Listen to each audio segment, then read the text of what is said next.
Welcome back to Grammar Grade 9.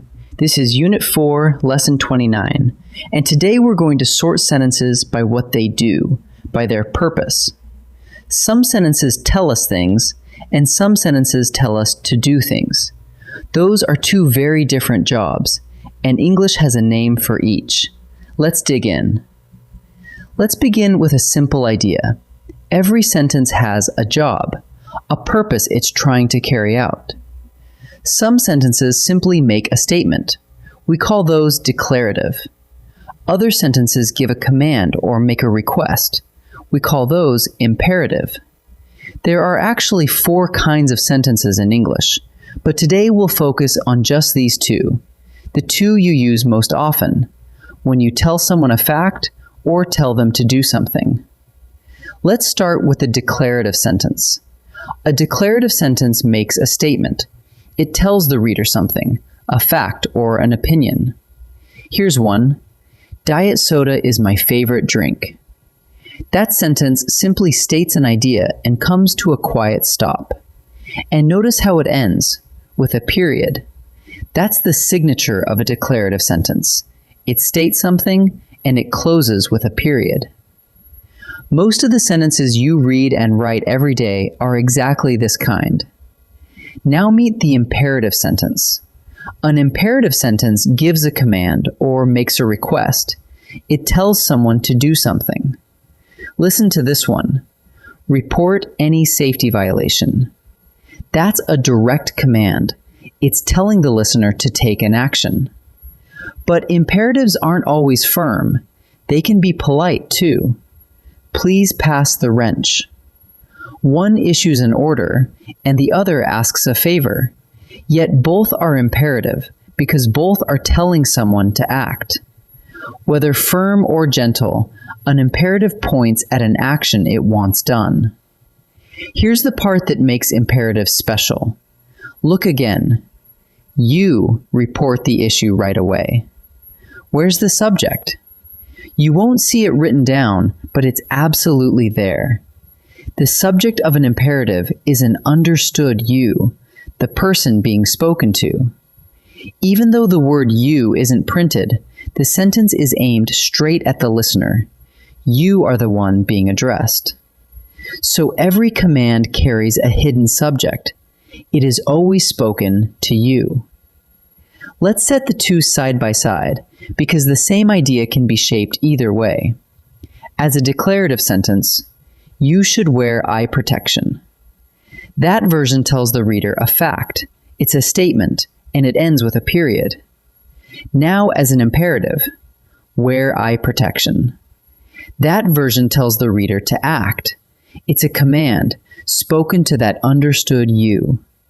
Same message about safety, but one reports it and the other orders it.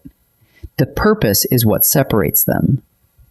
One more thing to watch, the punctuation. Most imperatives end calmly, with a period. For example, always wear eye protection.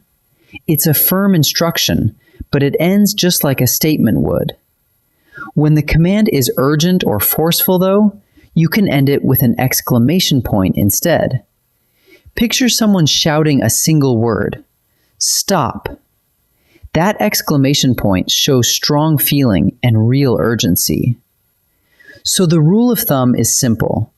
A period for most commands and an exclamation point when the command is strong. Let's turn all of this into a quick check. First, ask, is the sentence stating a fact or an opinion? If it is, it's declarative, and it should end with a period. Second, ask, is the sentence telling someone to do something? If it is, it's imperative, a command or a request. And here's the giveaway for an imperative. Try slipping the word you in front of the verb. If you fits naturally as the hidden subject, you're looking at an imperative. Answer those, and you can name either kind on sight. Ready to practice? Time to practice.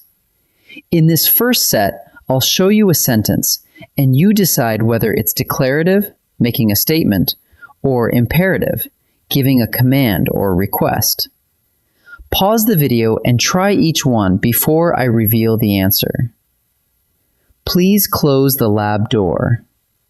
Is this a statement, or is it telling someone to act? The word please is a clue that we're making a polite request, and the sentence is directed at an understood you. So this one is imperative. The experiment lasted 3 hours. This sentence isn't asking anyone to do anything. It's simply reporting what happened. It states a fact and ends with a period. So this one is declarative. Record your results in the notebook. Notice there's no visible subject. You can slip the word you right in front. You record your results. That understood you tells us it's a command. So this one is imperative. In this second set, we'll look a little closer at the hidden subject of an imperative and at some trickier statements and commands. Read each one carefully, pause, and decide before I answer. Hand me the beaker. This is a command, so ask yourself, who is being told to hand it over? Not the beaker. The beaker is the thing being handed. The command is aimed at the listener, so the subject is the understood you. Get out of the way. That exclamation point might tempt you, but punctuation alone doesn't decide the kind. This sentence is ordering someone to move, and the word you fits right in front of it. It's a strong command, which means it's imperative. This solution is dangerous. It sounds like a warning, but look closely. It isn't telling anyone to do anything. It's stating a fact about the solution and ending with a period. That makes it declarative. Let's gather up what we learned. A declarative sentence makes a statement. It tells the reader a fact or an opinion, and it ends with a period. An imperative sentence gives a command or a request, and its subject is the understood you, the person being spoken to, even when the word isn't written. And remember the punctuation. Imperatives usually end with a period, but a strong command can take an exclamation point. In our next lesson, we'll meet the other two kinds of sentences, the ones that ask questions and the ones that burst with excitement. I'll see you there.